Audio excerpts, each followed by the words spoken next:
Hay 5.300 manuscritos de la Biblia. No hay ningún manuscrito original de la Biblia. Las copias difieren una de otra. Al ser escrito en papiro, los originales se fueron perdiendo o deteriorándose con el tiempo. Existen más de 250.000 variantes de la Biblia que se acumularon durante 14 siglos. Pero, ¿quién escribió la Biblia? ¿Quién tiene la autoridad para decidir qué libro forma el canon o no? ¿Quién y cuándo decidieron terminar el canon de la Biblia?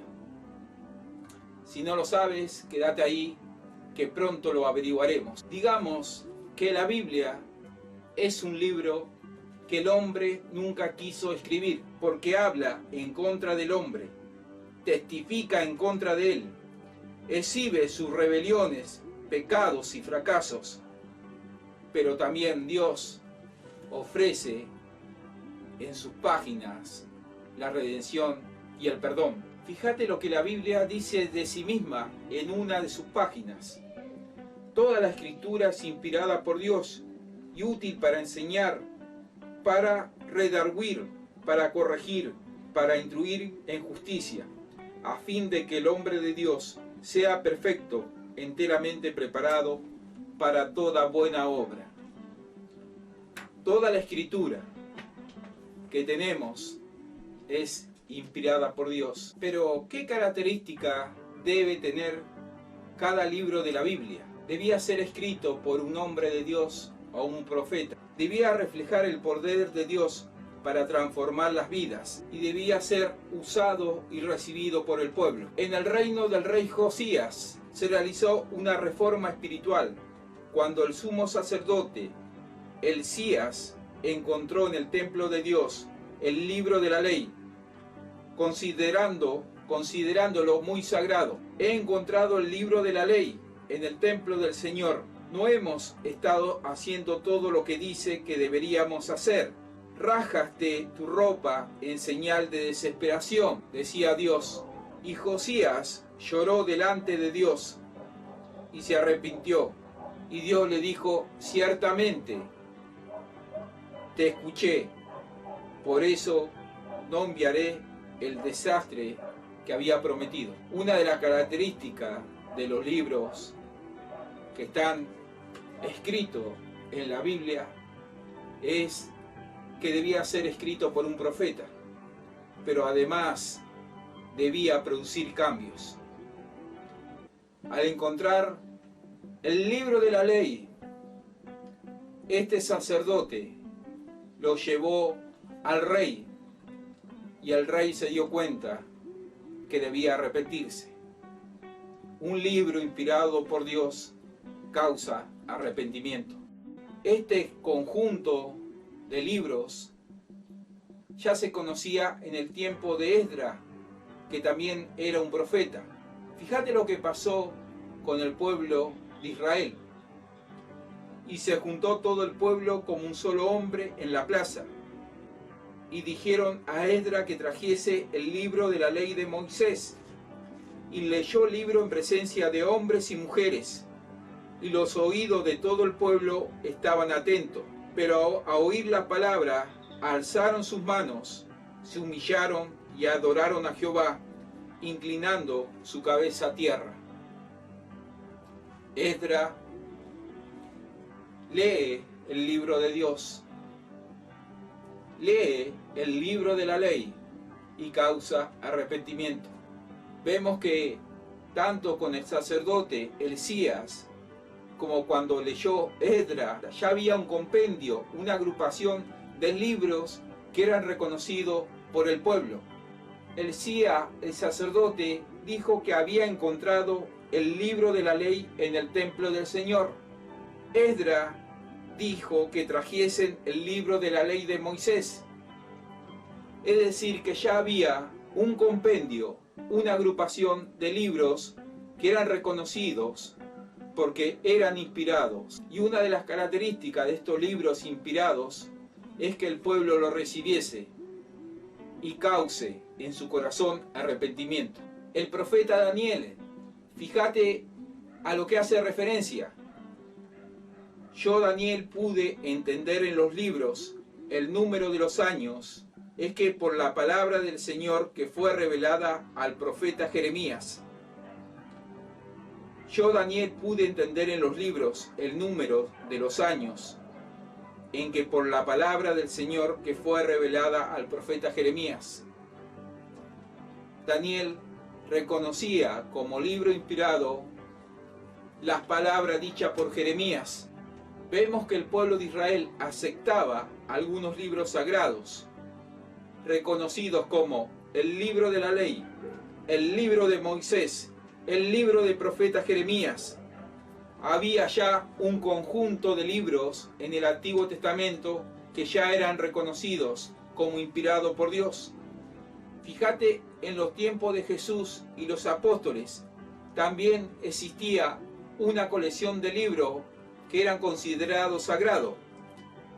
Jesús dijo estas palabras y le dijo estas palabras.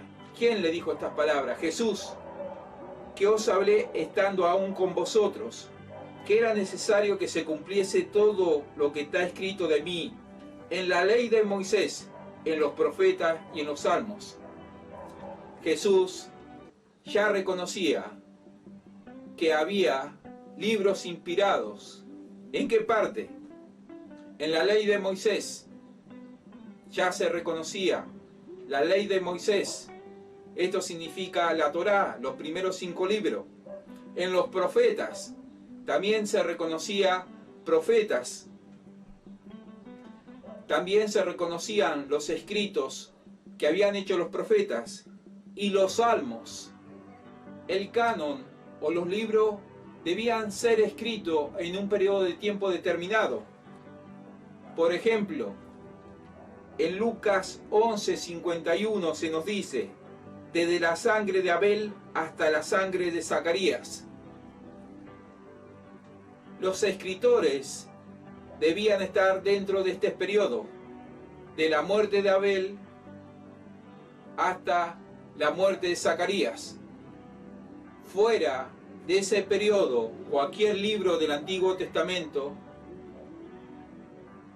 es considerado apócrifo, no inspirados.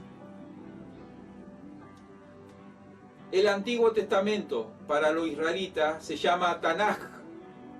El Tanaj es el acrónico en hebreo y esto contiene 33 libros. El Tanaj para los judíos y para nosotros el Antiguo Testamento contiene 33 libros. Y el Tanaj es el acrónico de 3 consonantes que tiene esta palabra Tanaj. La T significa Torá, que significa instrucción, enseñanza, precepto o ley. En el griego lo conocemos nosotros los cristianos como el Pentateuco. La Torá para los judíos tiene 54 parashá o porciones bíblicas que son leídas todos los sábados en el templo. La Torá tiene 2 aspectos, un histórico y legal. El histórico cuenta la historia de los judíos desde la creación hasta la muerte de Moisés, mientras que la segunda parte, la legal, se aplica a la enseñanza que regula la vida del hombre. En la Torá vamos a encontrar 613 mandamientos. Escúchate bien, 613 mandamientos. 248 son mandatarios y hay 365 provisiones. Una provisión por cada día que compone el año. El canon judío o la Biblia judía o el Antiguo Testamento para los cristianos quedó definitivamente hecho en el siglo II por el consenso de un grupo de sabios rabínicos que habían conseguido escapar del asedio de Jerusalén en el año 70 después de Cristo. Después de la destrucción de Jerusalén, que fue en el año 70, varios sabios rabínicos habían fundado una escuela que se la llamó o se la conoce con el nombre de Yania. Hemos visto que Jesús reconoció algunos libros. Recordemos lo que dijo Jesús estando sus profetas.